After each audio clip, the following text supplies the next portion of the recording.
الحمد لله نحمده ونستعينه ونستغفره ونؤمن به ونتوكل عليه ونعوذ بالله من شرور أنفسنا ومن سيئات أعمالنا من يهده الله فلا مضل له ومن يضلله فلا هادي له ونشهد أن لا إله إلا الله وحده لا شريك له ونشهد أن سيدنا ونبينا ومولانا محمدا عبده ورسوله صلى الله تعالى عليه وعلى آله وأصحابه أجمعين أما بعد فأعوذ بالله من الشيطان الرجيم بسم الله الرحمن الرحيم فنظر نظرة في النجوم فقال إني سقيم فتولوا عنه مدبرين فراغ إلى آلهتهم فقال ألا تأكلون ما لكم لا تنطقون فراغ عليهم ضربا باليمين فأقبلوا إليه يزفون قال تعبدون ما تنحتون والله خلقكم وما تعملون قالوا ابنوا له بنيانا فألقوه في الجحيم فأرادوا به كيدا فجعلناهم الأسفلين صدق الله العظيم. محترم سامعین کرام، حضرت ابراہیم علیہ السلام نے نجوم کی طرف، سیاروں اور ستاروں کی طرف دیکھا اور پھر کہا کہ میں بیمار ہوں. اب یہاں سوال یہ پیدا ہوتا ہے کہ حضرت ابراہیم علیہ السلام کا اس طرح نجوم کی طرف دیکھنا، یہ تو ان لوگوں کی ہمت افزائی کر رہا ہے جو علم نجوم کے قائل ہیں، اور صرف قائل ہی نہیں بلکہ یہ سمجھتے ہیں کہ دنیا کے انقلابات میں اور دنیا کے واقعات میں ستارے مؤثر حقیقی ہیں، تو ان کی مانیتا تو مؤثر حقیقی ہونے کی ہے. اور حضرت ابراہیم علیہ السلام کا اس طرح نجوم کی طرف دیکھنا، یہ تو ان کی ہمت افزائی کر رہا ہے. یہ سوال پیدا ہو رہا ہے تو اس کے جواب میں فرمایا گیا کہ حضرت ابراہیم علیہ السلام کا اس طرح دیکھنے سے علم نجوم کے قائلین کی تائید نہیں ہو رہی ہے اور ہمت افزائی نہیں ہو رہی ہے. ہمت افزائی تو اس وقت ہوتی جب ابراہیم علیہ السلام سیاروں کی طرف دیکھنے کے بعد ان کو ان کی گمراہیوں پر متنبہ نہ کرتے، لیکن ابراہیم علیہ السلام نے قوم کی ہر برائی اور گناہ پر ان کو متنبہ کیا اور الگ الگ ان کے گناہ گنوائے. یہ اس بات کی دلیل ہے کہ حضرت ابراہیم علیہ السلام کا سیاروں کی طرف دیکھنا یہ علم نجوم والوں کی ہمت افزائی اور ان کی تائید نہیں کر رہا ہے. بہرحال حضرت ابراہیم علیہ السلام نے یہ دیکھنے کے بعد کہا کہ فقال انی سقیم۔ امام راضی رحمت اللہ علیہ صاحب تفسیر کبیر فرماتے ہیں اس وقت گھڑی گھنٹے نہیں تھے اور چاند اور ستارے اور سیاروں سے اوقات معلوم کیے جاتے تھے، تو جس وقت قوم حضرت ابراہیم علیہ السلام کو دعوت دینے کے لیے آئی تو ابراہیم علیہ السلام نے سیاروں کی طرف دیکھا، وہ اس لیے کہ حضرت ابراہیم علیہ السلام کو روزانہ ایک وقت پر بخار آیا کرتا تھا، اور جس وقت وہ لوگ آئے اس وقت ابراہیم علیہ السلام نے سیاروں کی طرف دیکھ کر وہ وقت معلوم کیا کہ میری بخار کا اور بیماری کا، میرے تاؤ کا وقت آنے کے قریب ہے، اس لیے فرمایا فقال انی سقیم کہ میں بیمار ہوں، اور ستاروں کی طرف اس لیے دیکھا تھا کہ وقت معلوم کرنا تھا۔ اس کے بعد حضرت ابراہیم علیہ السلام کا یہ کہنا فقال انی سقیم، میں بیمار ہوں۔ تو حضرت ابراہیم علیہ السلام کس اعتبار سے بیمار تھے؟ کیا جسمانی بیماری تھی؟ کیا روحانی بیماری تھی؟ کیا ذہنی بیماری تھی؟ کون سی بیماری تھی اور کیا بیماری تھی، اور کیوں یہ کہا کہ انی سقیم؟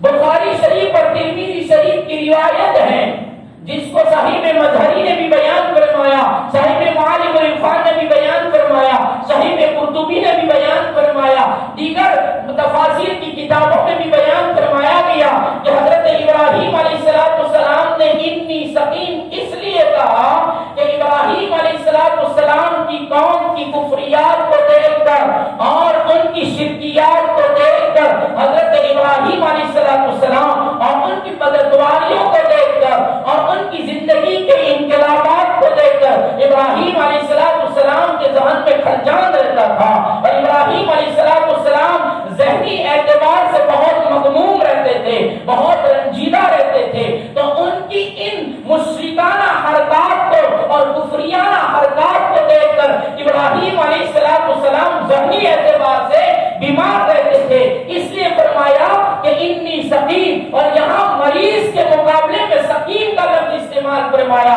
یہ نہیں فرمایا کہ انا مریض، نہیں فرمایا انا سقیم فرمایا، اس لیے کہ مریض کے مقابلے میں سقیم کا لفظ ہلکا ہے۔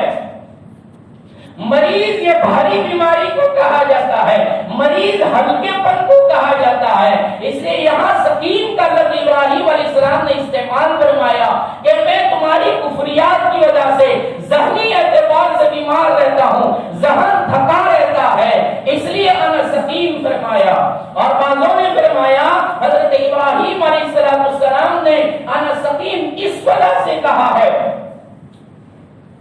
کہ سقیم اسم فاعل کا صیغہ ہے، اور عربی کا اسم فاعل عربی میں مستقبل کے لیے بکثرت استعمال ہوتا ہے، جیسے قرآن نے فرمایا انک میت وانہم میتون، یہ اسم فاعل کا صیغہ ہے کہ تو بھی مرا ہوا ہے اور وہ بھی مرے ہوئے ہیں، حالانکہ مرے ہوئے نہیں تھے، حضرت نبی کریم صلی اللہ علیہ وسلم بھی زندہ تھے اور مشرکین مکہ بھی زندہ تھے، لیکن اللہ فرماتا انک میت وانہم میتون، اس کا مطلب یہ ہے کہ آپ بھی مرنے والے ہیں اور وہ بھی مرنے والے ہیں۔ یہاں انی سقیم اسم فاعل یعنی ابراہیم علیہ السلام فرما رہے ہیں میں بیمار ہونے والا ہوں۔ بیمار اس وقت نہیں تھے جس وقت وہ بلانے آئے، لیکن میں بیمار ہونے والا ہوں، اور ہر انسان دنیا میں کوئی انسان ایسا نہیں ہے جس کو اندرونی اور بیرونی عوارض سے کوئی خالی ہو، کسی نہ کسی وقت کوئی نہ کوئی کسی نہ کسی عارض میں مبتلا ہوتا ہے، اور دنیا میں کوئی ایسا انسان نہیں جس کو بیماری نہ آتی ہو۔ اگر انسان موت تک صحیح سالم رہے پھر بھی موت کے وقت کو اس کو بیماری آتی ہی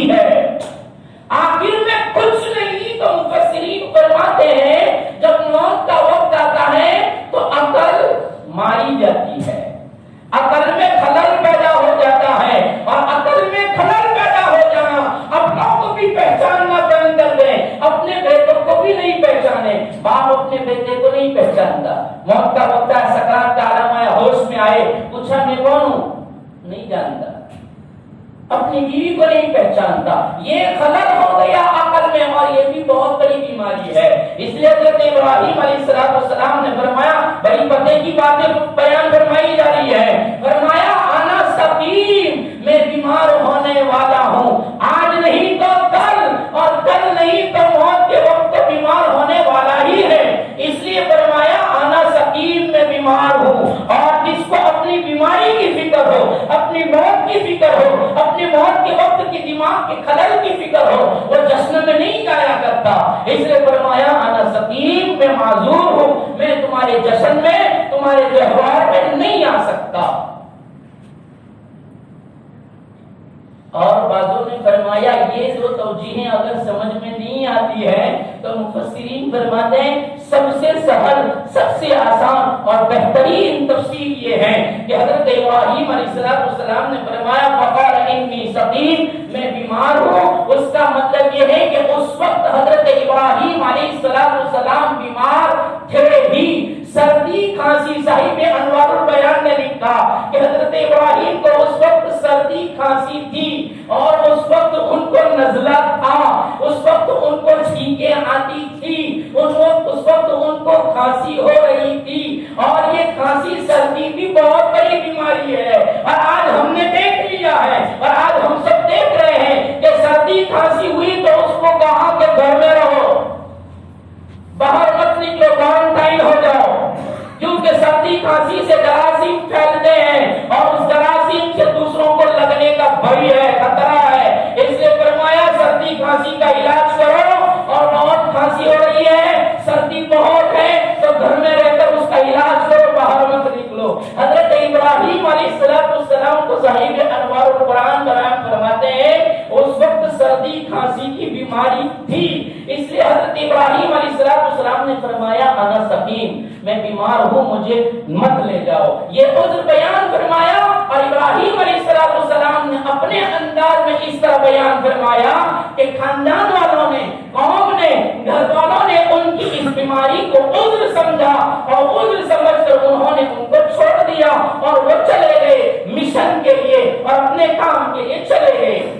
حضرت امام راضی رحمۃ اللہ علیہ فرماتے ہیں حضرت ابراہیم علیہ السلام کو روزانہ رات دن میں بخار آیا کرتا تھا، اور رات دن میں روزانہ حضرت ابراہیم علیہ السلام بیمار ہوا کرتے تھے، اس لیے فرمایا انا سقیم۔ بخاری شریف اور ترمذی شریف کی روایت میں بیان فرمایا گیا کہ حضرت ابراہیم علیہ السلام نے نہیں بولے مگر 3 جھوٹ۔ حالانکہ حضرت ابراہیم علیہ السلام نے یہ جو بولے ہیں وہ جھوٹ نہیں ہے، اس لیے کہ فی نفسی جھوٹ بولنا حرام ہے، فی نفسی ہی جھوٹ بولنا حرام ہے۔ حضرت ابراہیم علیہ السلام نے 3 جگہ پر جو جھوٹ بولے ہیں اس کو تولیہ کہتے ہیں، اور ایک قولی تولیہ ہوتا ہے، ایک عملی تولیہ ہوتا ہے۔ قولی تولیہ کی تعریف اور ویاخیا یہ بیان فرمائی جاتی ہے کہ قولی تولیہ جو ہوتا ہے اس میں بولنے والا بعید کا، دور کا معنی مراد لیتا ہے، اور سننے والا اس کا قریب کا معنی مراد لیتا ہے۔ اور تولیہ اس کو کہا جاتا ہے کہ بولنے والا متکلم بولے اور کہے تو اس کا ظاہر واقعے کے خلاف معلوم ہو، لیکن حقیقت میں دیکھا جائے تو وہ بات واقعے کے مطابق اور موافق ہوا کرتی ہے، اس کو تولیہ کہتے ہیں۔ سننے والا اس کو جھوٹ سمجھے، حالانکہ وہ جھوٹ نہیں ہوا کرتا۔ ذو معنی لفظ ہوتا ہے جس کے 2 معنی ہوتے ہیں، ایک قریب کا، ایک بعید کا، ایک نزدیک کا اور ایک دور کا معنی ہوتا ہے، اس کو تولیہ کہتے ہیں۔ اور ایک ہوتا ہے عملی تولیہ جس کو ایہام کہتے ہیں۔ حضرت ابراہیم علیہ السلام نے وَنَظَرَ نَظْرَةً فِي النُّجُومِ،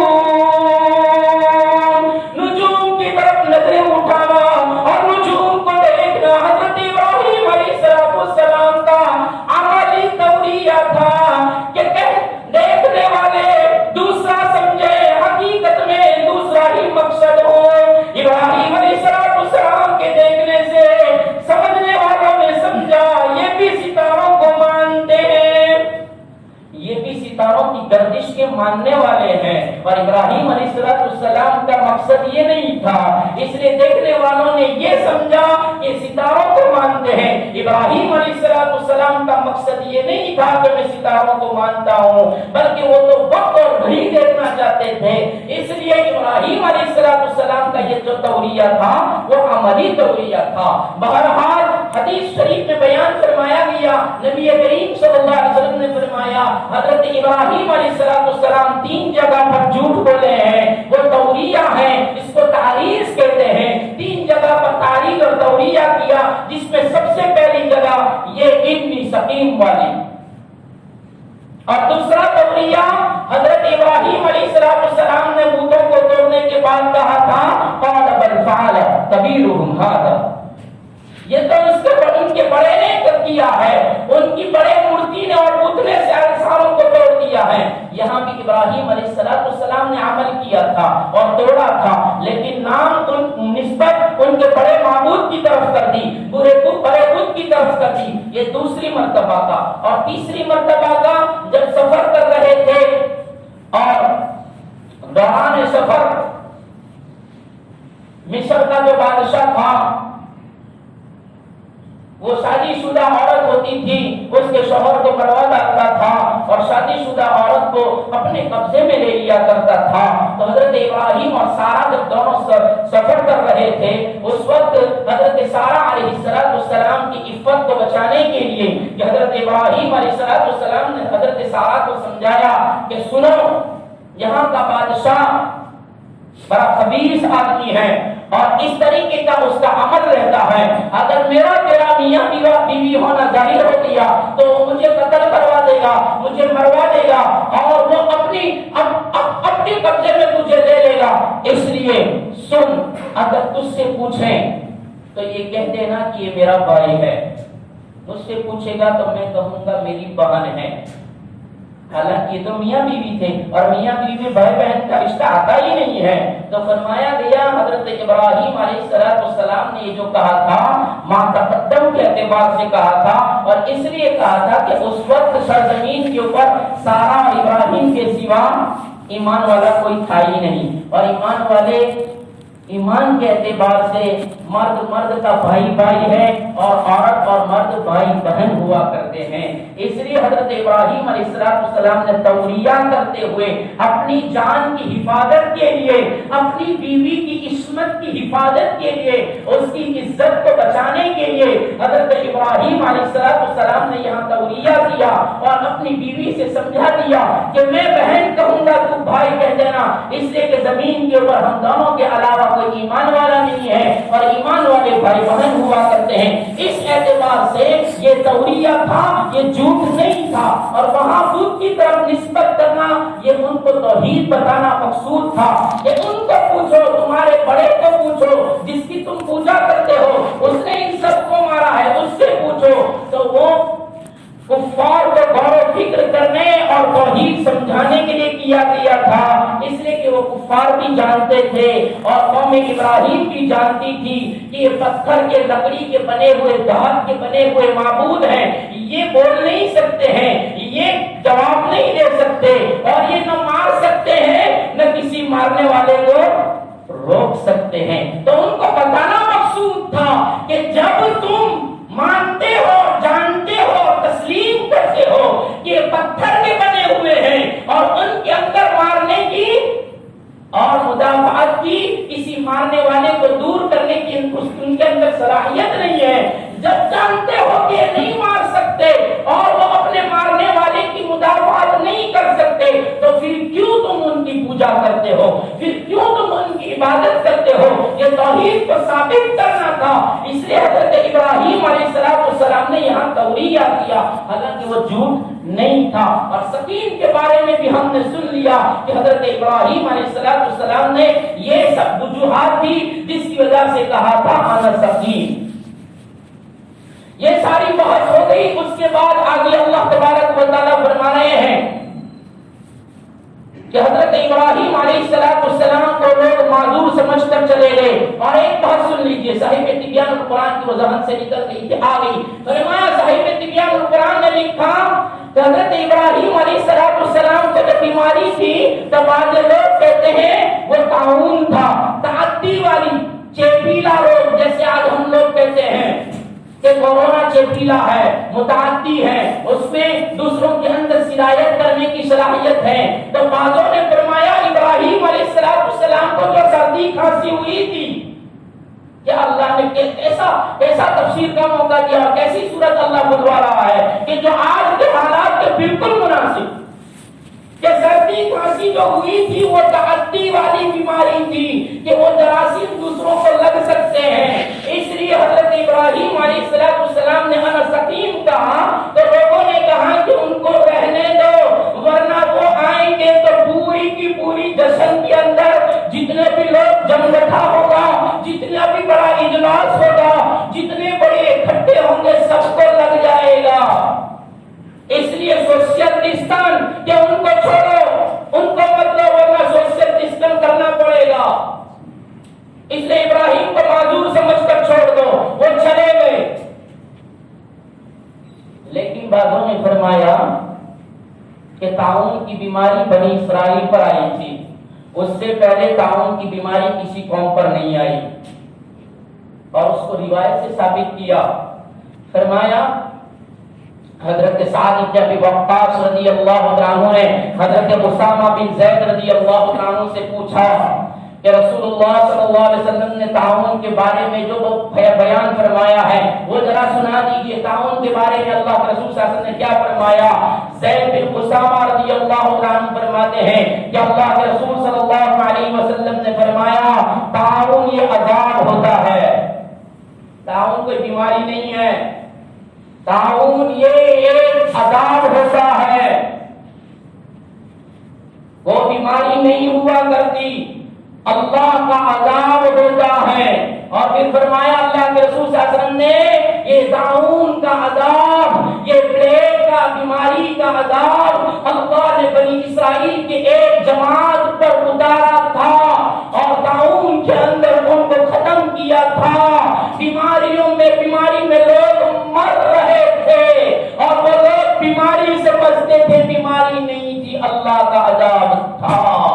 میں اور آپ بیماری سمجھتے ہیں اور قرآن نبی کریم صلی اللہ علیہ وسلم فرماتے ہیں بیماری نہیں، وہ اللہ کا عذاب ہوتا ہے. میری نافرمانیوں کی طغیانیوں نے، میری بدعتواریوں نے، میری سینہ زوریوں نے، امت کی نافرمانیوں نے، امت کی بے حیائیوں نے، امت کی بدکاریوں نے، امت کی زناکاریوں نے اور امت کی طغیانیتوں نے اللہ کو ناراض کیا، جس کے نتیجے میں اللہ نے طاعون بھیج دیا، اللہ نے بیماری بھیج دی جس کو میں اور آپ بیماری سمجھتے رہے اور اس سے بچنے کی تدبیریں کرتے رہے، اور وہ طاعون نہیں تھا، وہ اللہ کا عذاب تھا.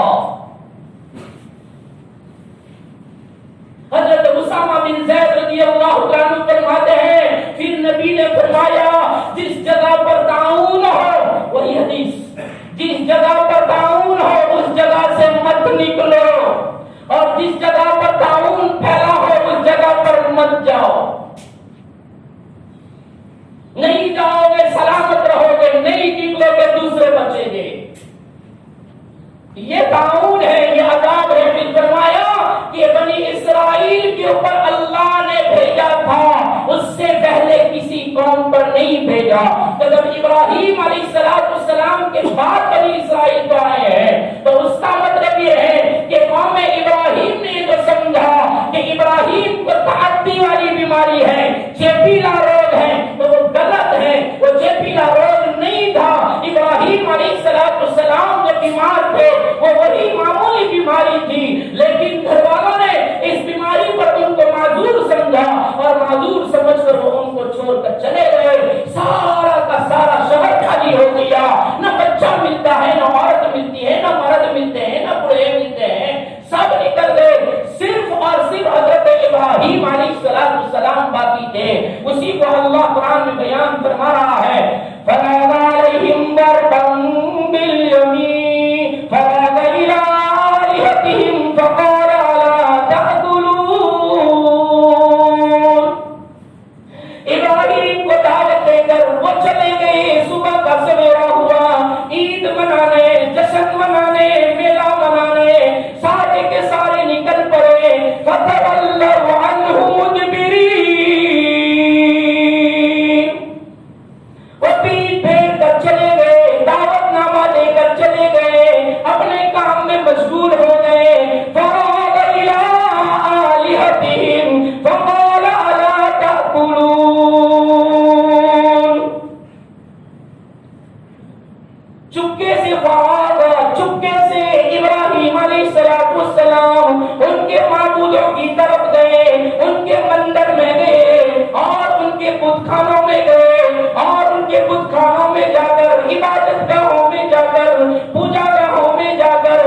مٹھائیاں، کتنے بہترین حلوے، کتنے قسم قسم کے کھانے رکھے ہیں، الا تاکلون، کیوں نہیں کھاتے ہو؟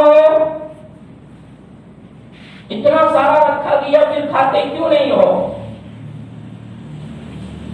مفسرین فرماتے ہیں حضرت ابراہیم علیہ السلام نے ایسا کیوں کہا الا تاکلون؟ تو ایک قول یہ ہے کہ قوم ابراہیم کی عادت تھی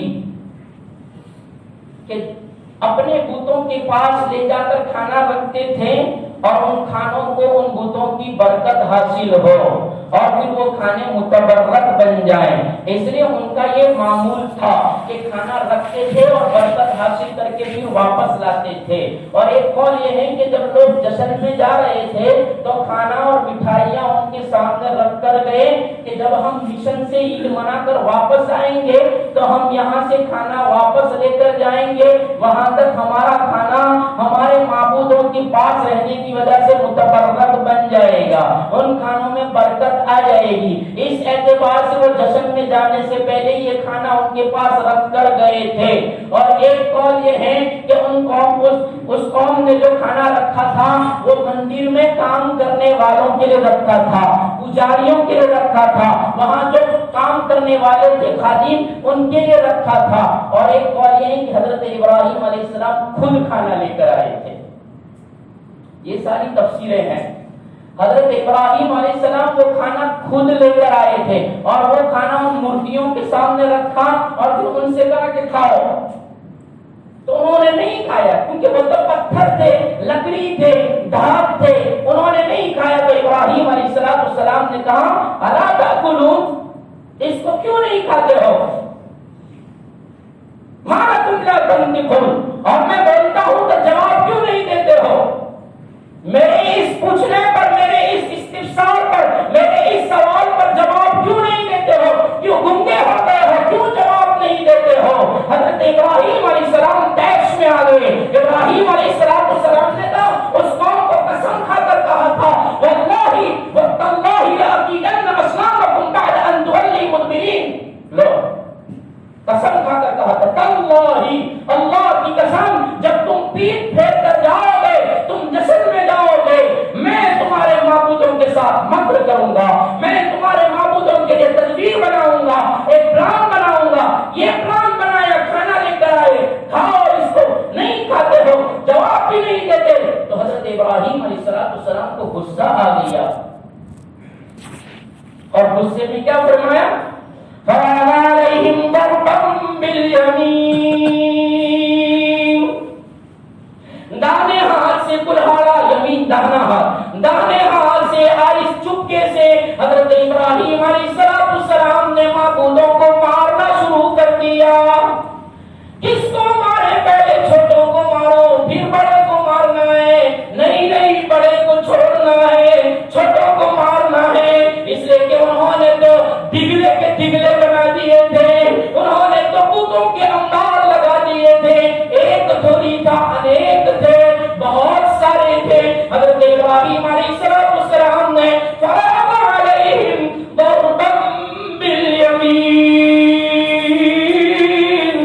داہنے ہاتھ سے چپکے سے مارنا شروع کر دیا اور گردن مڑوڑ دی، اونچا ہاتھ والا تھا ہاتھ توڑ دیا، سونڈ والا تھا سونڈ توڑ دی، ارے کسی کو کسی شکل میں بنایا تو اس کا کونا توڑ دیا، فرشتے کی شکل بنا دی، فرشتہ ایسا ہوتا ہے، انہوں نے شکلوں کو خیال کر کے ایسا بنا دیا، اس کو بھی توڑا، شیطان جیسے بڑے سر والے بھی بنائے، بڑے سر والوں کا سر ہی پھوڑ اور توڑ دیا، سب کو باری باری مارنا شروع کر دیا، شروع کیا آخر تک مارتے آئے، بیچ میں بڑا رکھا ہوا تھا، ان کا بڑا معبود بیچ میں رکھا تھا، اس کو چھوڑ دیا اور اس کے گلے میں وہ کلہاڑا لٹکا دیا۔ بعضوں نے فرمایا یمین سے داہنا ہاتھ مراد نہیں ہے بلکہ یمین سے قسم مراد ہے۔ حضرت ابراہیم علیہ السلام نے جو قسم کھائی تھی تاللہ لأکیدن اصنامکم بعد ان تولوا مدبرین، تمہارے جانے کے بعد میں ان کے ساتھ پلان بناتا ہوں. تو یمین سے مراد قسم ہے. تو حضرت ابراہیم اپنی قسم پوری کر رہے ہیں اور بتوں کو توڑ رہے ہیں. اور بعضوں نے فرمایا یمین سے مراد انصاف مراد ہے کہ حضرت ابراہیم علیہ السلام انصاف کرنا چاہتے ہیں کہ پتھر معبود نہیں ہو سکتے ہیں. معبود وہ ہو سکتا ہے جو ساری کائنات کو جلاتا کھلاتا پلاتا سلاتا اٹھاتا بتاتا ساری حاجتیں ضرورتیں پوری کرتا ہے. مشکل کشا حاجت روا وہ ایک ہی ہو سکتا ہے. یہ انصاف کا تقاضا ہے, یہ عدل کا تقاضا ہے. اس لیے یمین کا مطلب ہے حضرت ابراہیم علیہ السلام انصاف کر رہے ہیں. وَضَرَبَهُم بِالْيَمِينِ, اور ان کو یمین کے ذریعے یعنی انصاف کرتے ہوئے ان کی مونیاں توڑ ڈالی, ان کو تہش نہش کر دیا اور ان سارے کھانے وہیں پڑے ہیں اور ساروں کو توڑ دیا گیا. اور توڑ کر اپنا مشن پورا کر کے اپنی تدبیر پوری کر کے جس کے لیے اپنے آپ کو بیمار کیا تھا اور جس کی وجہ سے مشن میں نہیں گئے تھے وہ مشن یہاں پورا کیا اور وہاں جشن منانے میں وہ لوگ مشغول تھے. اپنا جشن پورا ہو گیا, وقت پورا ہوا. وقت پورا ہونے پر وہ لوگ اپنے اپنے مندروں میں آئے اور اپنی اپنی جگہ پر آئے, اپنے اپنے بتوں کے پاس گئے اور دیکھا تو وہ سب ٹوٹے پڑے ہوئے ہیں اور سب بے بس ہیں اور سارے کے سارے گرے ہوئے ہیں. کوئی ایسا گرا ہے جیسے سجدہ کر رہا ہو, کوئی ایسا گرا ہے کہ کسی کا ہاتھ ٹوٹ کر دور جا کر گرا ہے, کسی کا تھوڑا اور کسی کا چہرہ ٹوٹا ہوا ہے, کسی کا سر ٹوٹا ہوا ہے, کسی کے پاؤں کے ٹکڑے کر دیے گئے ہیں, کسی کو بیٹھک ہی سے جس پر بٹھایا گیا تھا بیٹھک پر سے اور بیٹھنے کی جگہ سے اس کی جگہ پر سے اٹھا کر مروڑ کر پھینک دیا گیا ہے. ہر ایک کی شکلیں بدلی ہوئی ہے اور پورے کے پورے عبادت گاہ میں تہس نہس کاری مچی ہوئی ہے. وہ سارے کے سارے آئے جس کو اللہ تبارک و تعالی یہاں بیان فرما رہے ہیں. فَأَقْبَلُوا إِلَيْهِ يَزِفُّونَ, وہ دوڑتے ہوئے آئے, مشن سے پورا کر کے جلدی جلدی دوڑتے ہوئے آئے تاکہ مندروں میں سے اپنے بت خانے میں سے کھانا لے جا کر گھر جا کر وہ کھانا کھائیں, وہ متقرر کھانا کھائیں. اس کے لیے وہ دوڑتے ہوئے آئے. فَأَقْبَلُوا إِلَيْهِ يَزِفُّونَ, دوڑتے ہوئے یہاں یزفون فرمایا اور زف الابل فرمایا جاتا ہے کہ جب اونٹ تیز دوڑتا ہے تو اس کو زف الابل کہا جاتا ہے کہ تیز کا اونٹ کا تیز دوڑنا. شتر مرغ جب پرندوں کے پیچھے بھاگتا ہے اور پرندوں کو ملنے کے لیے اڑتا ہے تو فرمایا وہ بہت تیزی کے ساتھ اڑتا ہے شتر مرغ. اس لیے فرمایا کہ شتر مرغ کو کہا جاتا ہے وہ بہت تیز دوڑتا ہے, اس کو زفاف کہا جاتا ہے, بہت تیز دوڑنے والا. یہ شتر مرغ ہوا کرتا ہے. پہلی رات کے دلہے کو بھی اور پہلے دن کی دلہن کو بھی زفیف کہا جاتا ہے. تو یہاں پہ دوڑتے ہوئے جلدی جلدی آئے, بت خانے میں آئے اور بت خانے میں آ کر منظر کو دیکھا.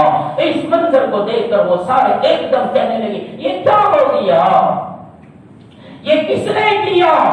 یہاں تو اس کا ذکر نہیں ہے لیکن دوسری جگہ پر قرآن نے اس کا ذکر فرمایا ہے. یہاں واقعہ یہاں تک کہ فَأَقْبَلُوا إِلَيْهِ يَزِفُّونَ, وہ دوڑتے ہوئے آئے اور آ کر منظر کو دیکھا. یہ کیا ہے, نمرود بھی تھا. نمرود نے دیکھا منظر کو, یہ میری حکومت میں میری سلطنت میں اتنا بڑا ہمارا مندر, اتنا بڑا عبادت گاہ اور اس میں ہر قسم کا معبود تھا, ہر قسم کا معبود ٹوٹا ہوا ہے, صرف بڑا سلامت ہے اور اس کی گردن میں. اور بعضوں نے فرمایا اس کے ہاتھ جو بنائے تھا ہاتھ میں وہ کلہاڑا تھما دیا تھا ابراہیم نے تاکہ دیکھنے والے دیکھیں تو سمجھے کہ اس نے اس ہاتھ سے ان کو توڑا ہوگا اور ان کو سبق ملے. جب وہ آئے کلہاڑے کو دیکھا, پوچھا یہ کس نے کیا.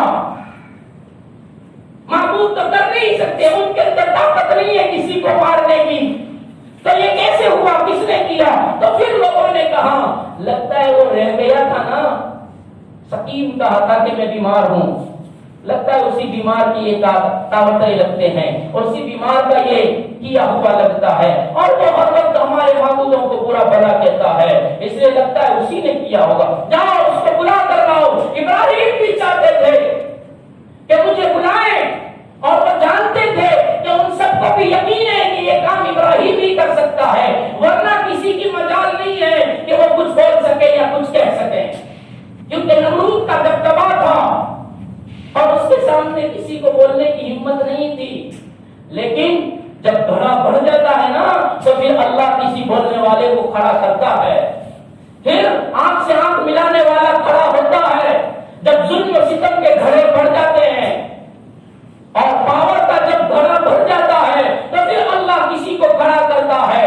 نمرود کے سامنے آنکھ سے آنکھ ملانے والا اللہ نے کھڑا کر دیا. بلانے لے ابراہیم کو بلا کر لاؤ.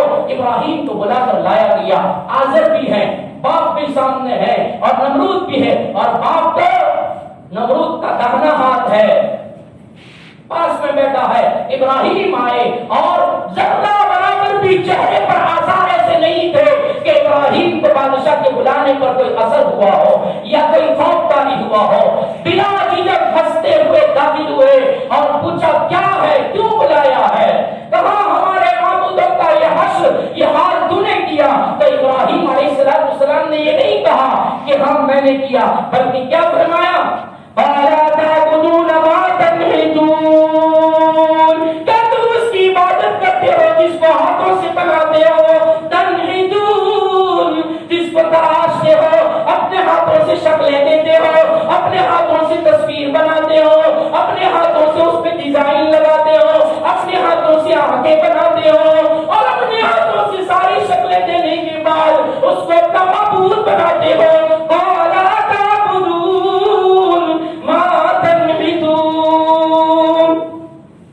کتنا بھاری جواب.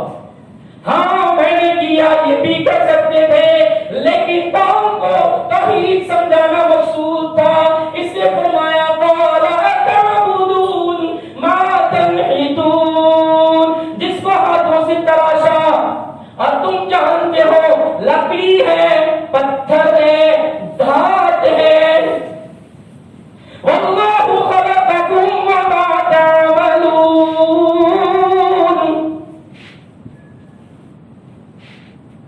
اللہ جس نے تم کو پیدا کیا اور جس کام کو تم کر رہے ہو اس کو بھی اس نے پیدا کیا. جن پتھروں کو تم نے بنایا ہے, جن معبودوں کو بنایا ہے, اس پتھر کو بنانے والا بھی اللہ ہے, اس لکڑی کو پیدا کرنے والا بھی اللہ ہے, اس دانت کو پیدا کرنے والا بھی اللہ ہے. کس میں طاقت ہے کہ دانت پیدا کر کے دکھائیں, یہ اللہ پیدا کرتا ہے. ارے جن کو تم نے شکلیں دی, ان شکلیں بنانے کے لیے تمہارے کھوپڑیوں میں اور تمہارے سروں میں دماغ کس نے رکھا؟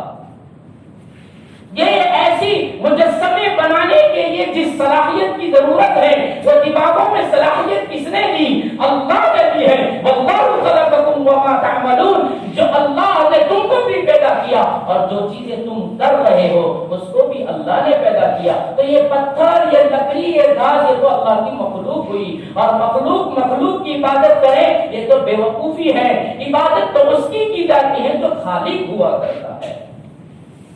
اور اس پر یقین نہیں آتا, میری بات پر یقین نہیں آتا, تو اس کو پوچھو. جو بڑا جو ہے نا, جس کے سر پر کلاڑا لٹک رہا ہے, اس کو پوچھو نا کہ مارنے کون آیا تھا.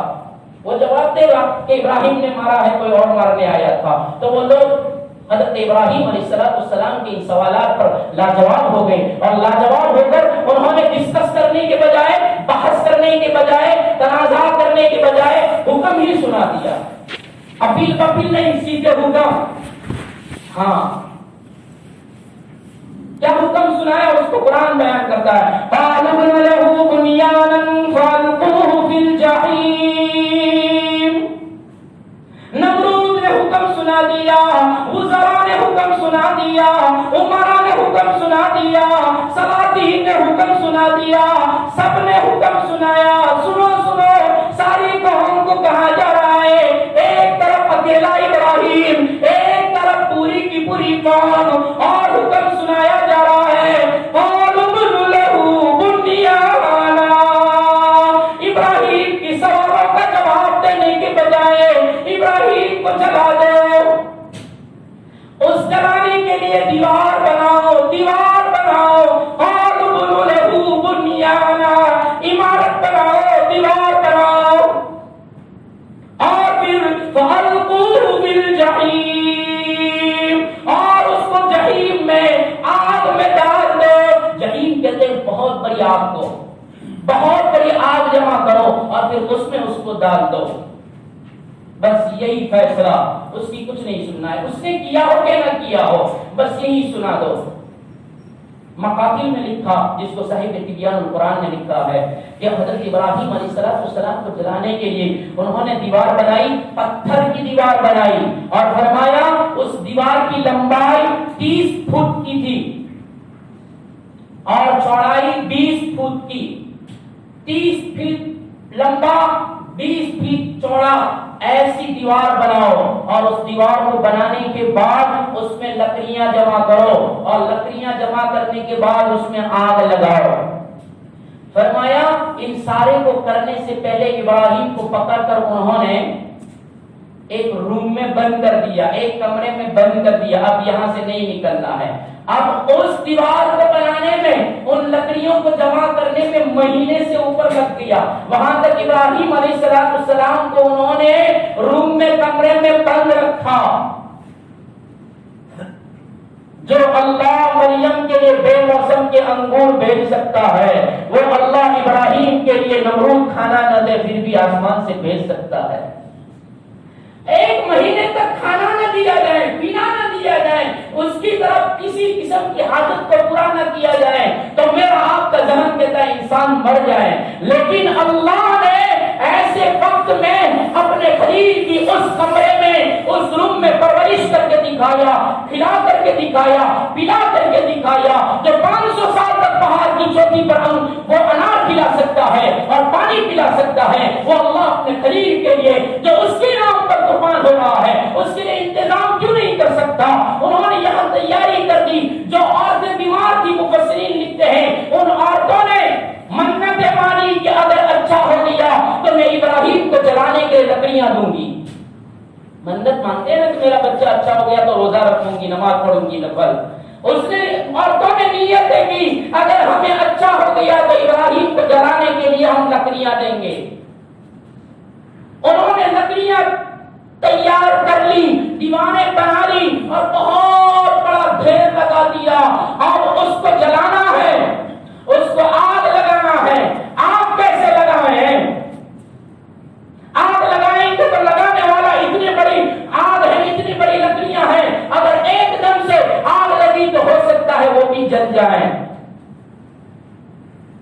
دور سے جلا کر کے اندر پھینکو، منجنیق سے تو ابراہیم کو ڈالا گیا، آگ بھی لگانا ہے، اس کو بھی باہر سلگاؤ اور پھر پھینکو اس آگ کی طرف، اس روم کی طرف پھینکو، اس دیوار کی طرف پھینکو تاکہ اس کی وجہ سے لکڑیاں جلنے لگے۔ انہوں نے اس طرح کیا، لکڑیاں جلنے لگی۔ مفسرین فرماتے ہیں جب آگ لگی اور لکڑیاں جلنے لگی اور اس کی بھاپ اٹھی، اوپر سے اڑنے والا پرندہ جل کر خاکستر ہو جاتا تھا۔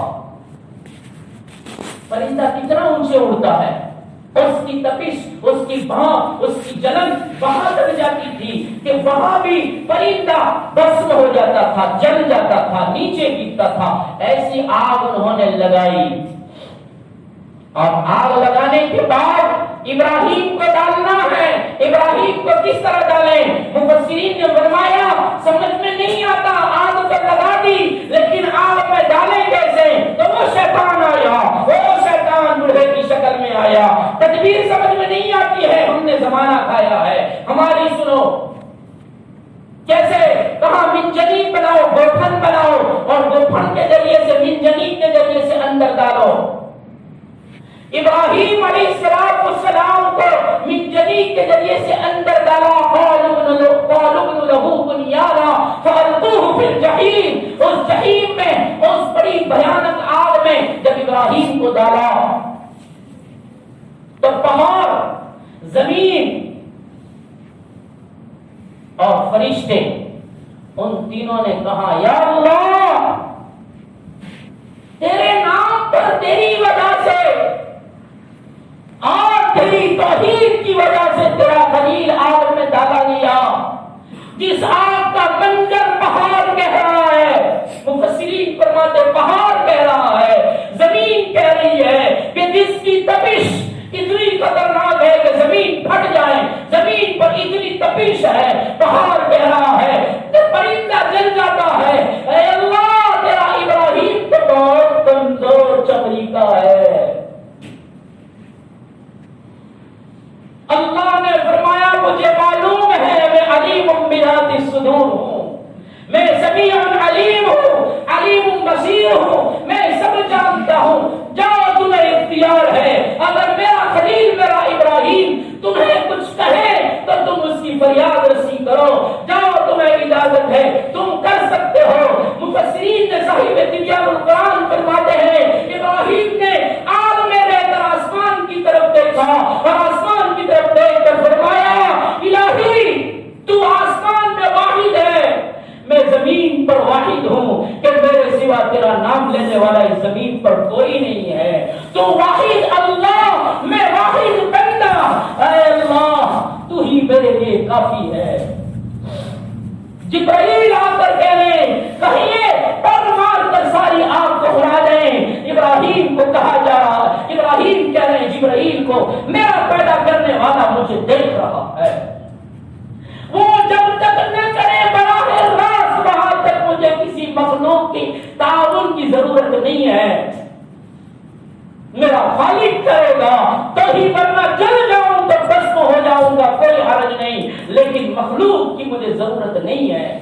پہاڑ بولا، پہاڑ بولا، پہاڑ کہتا ہے ہم بیخڑے پھینک دیں، ہم چٹانیں پھینک دیں اور چٹانیں پھینک کر آگ کو بجھا دیں۔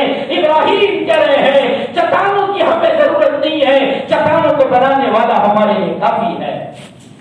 نعم المولا و نعم النصیر، بہترین مولا ہے، بہترین مدد کرنے والا ہے، وہ کرے گا۔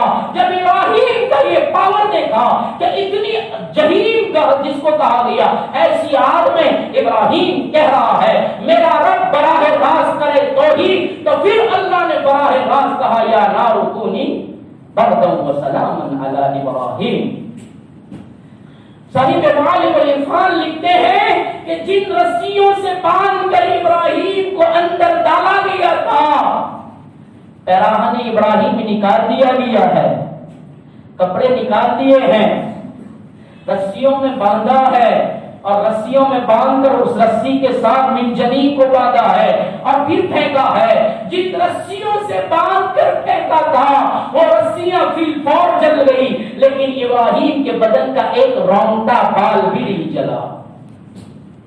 یہ ایمان ہے، یہ قرآن کی داستان ہے، یہ قرآن کا قصہ ہے، یہ قرآن کی توحید ہے، جس کو سننے کا مجھے آپ کو اللہ نے موقع دیا کہتے سننے کا۔ اس کا قدر مانو، احسان مانو، شکر مانو کہ وہ اللہ ہمیں بٹھاتا ہے اور سناتا ہے۔ یہاں تک فرمایا حضرت ابراہیم علیہ السلام کی اللہ نے آگ میں حفاظت کی، کیسے کی اور اس کی وجہیں کیا تھی؟ اللہ چاہتا تو آگ میں ڈالنے سے پہلے ہی ان کو غالب کر سکتا تھا ابراہیم کو اور ان کو مغلوب کر سکتا تھا، لیکن ایسا نہیں کیا۔ اور بیچ میں سقیم والے معاملے میں جو توریہ ہے اس میں اللہ کے رسول صلی اللہ علیہ وسلم کی ایک حدیث، اللہ کے رسول صلی اللہ علیہ وسلم کے ساتھ جو واقعہ ہوا، اللہ کے رسول صلی اللہ علیہ وسلم نے توریہ کیا، وہ بات بھی رہ گئی ہے، مجھے یاد آئی تھی لیکن یہ آیت شروع کر دی اس سے میں نے اس کو نہیں کہا، انشاءاللہ آئندہ کل وہ بھی سنائیں گے۔ اور حضرت ابراہیم علیہ السلام کا آگے کا عجیب واقعہ، مشہور و معروف واقعہ جس کو اللہ نے قرآن کی اس جگہ بیان فرمایا ہے۔ اللہ نے پھر ابراہیم کو وہاں سے ہجرت کرنے کا حکم دیا، وہ ساری باتیں انشاءاللہ زندگی باقی رہی تو آئندہ سنیں گے۔ اللہ تبارک و تعالیٰ کہنے سننے سے زیادہ عمل کی توفیق عطا فرمائے۔ بسم اللہ الرحمن الرحیم۔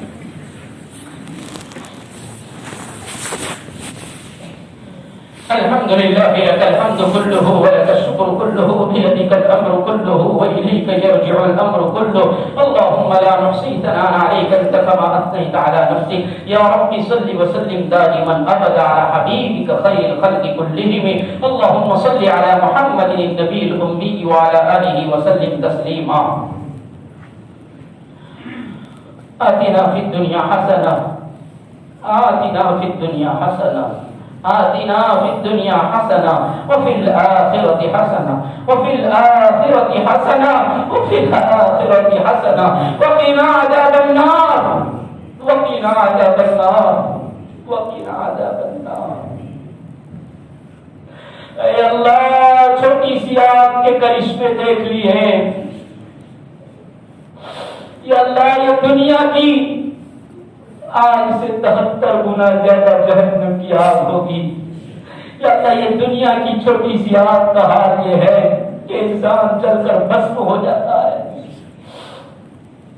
یا اللہ بڑی بڑی چیزیں جل کر راکھ ہو جایا کرتی ہے، یا اللہ لوہا بھی لال اور سرخ ہو کر نرم ہو جاتا ہے، یا اللہ یہ دنیا کی آگ کی حالت ہے، یا اللہ جہنم کی آگ کا کیا حال ہوگا، یا اللہ اس جہنم سے بچانے کے فیصلے کر دیجئے، یا اللہ جہنم کے ان بڑے بڑے انگاروں سے بچانے کے فیصلے کر دیجئے، وقنا عذاب النار وقنا عذاب النار وقنا عذاب النار۔ یا اللہ گزشتہ رات یا اللہ ہسپتال میں آگ لگنے پر یا اللہ کتنی انسانیت جل کر خاکستر ہو گئی، جتنے بھی ایمان والے ایمان والیاں جل کر خاک ہو گئی، یا اللہ ان کی شہادتوں کو منظور فرمائیے، یا اللہ ان کے گھر والوں کو صبر جمیل عطا فرمائیے، یا اللہ گھر والوں کو اس انتظار میں ہوں گے کہ سحری میں کھانا دینے جائیں گے، یا اللہ وہ تو اس انتظار میں ہوں گے کہ خبر آئے گی کہ ہمارا مریض اچھا ہو گیا، لیکن مولا رات رات خبر پہنچی کہ تمہارا مریض تو ایسا بس ہو گیا کہ پہچانا بھی نہیں جاتا۔ اے اللہ یہ دنیا کی آگ کا منظر ہے، یا اللہ اس میں چلنے والوں کی مغفرت فرما دیجیے، جنت الفردوس میں جگہ عطا فرمائیے۔ اے اللہ ہم سب کو دنیا آخرت کی آگوں سے بچا لیجیے، یا اللہ حوادث سے بچا لیجیے، ناگہانیوں سے بچا لیجیے، نامناسب حالات سے بچا لیجیے۔ اے اللہ یہ بیماریاں نہیں ہیں، یا اللہ یہ آپ کی پکڑ ہے، آپ کی پکڑ ہے، آپ کی پکڑ ہے، ہمیں سمجھا دیجیے۔ اے اللہ ان حالات کو دیکھ کر عبرت حاصل کر کے صوم و صلات کا پابند بنا دیجیے، یا اللہ سنت شریعت پر لا دیجیے، اے اللہ آپ کو راضی کرنے والے کاموں پر لگا دیجیے، اے اللہ پیشانیوں پر بل بھی نہیں پڑتا، ان عبرت خیز مناظر کو دیکھ کر اے اللہ تیرے گھر میں آنے کے بجائے ہم نے سمجھانا دوریاں قائم کر دی۔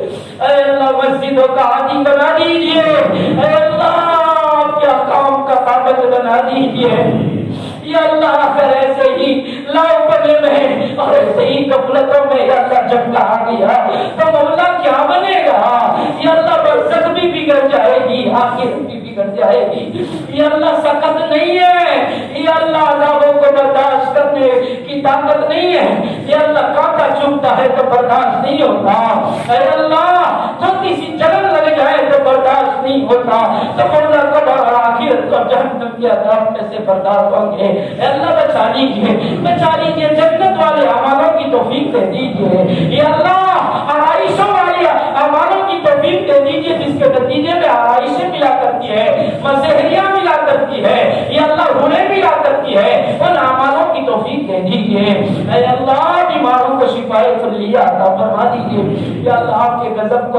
ہٹا لیجیے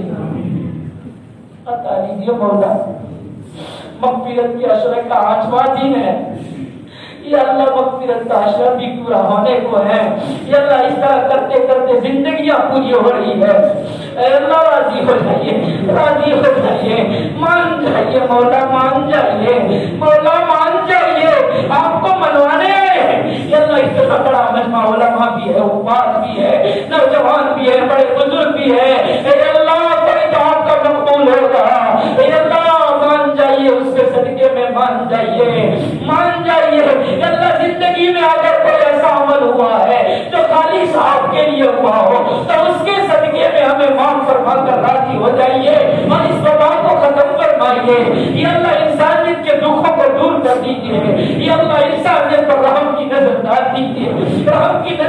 دیجیے، مولا اٹھنا بند کر دیجیے اور راضی ہو جائیے، سب کی پریشانیاں دور کروا دیجیے، اے اللہ ایک بنا دیجیے، نیک بنا دیجیے، یا اللہ اندر کے اختلافات کو ختم فرما کر اتحاد اور اتفاق کا سبق سکھا دیجیے، ایک بنا دیجیے، نیک بنا دیجیے، یا اللہ جنہوں نے بھی دعا کے لیے کہا سب کی جائز تمنائیں اپنے فضل و کرم سے پوری فرما دیجیے، دعاؤں کو اپنے فضل سے نبی کریم صلی اللہ علیہ وسلم کے صدقے توفیق میں قبول فرما لیجیے، وصلی اللہ علی النبی الکریم برحمتک یا ارحم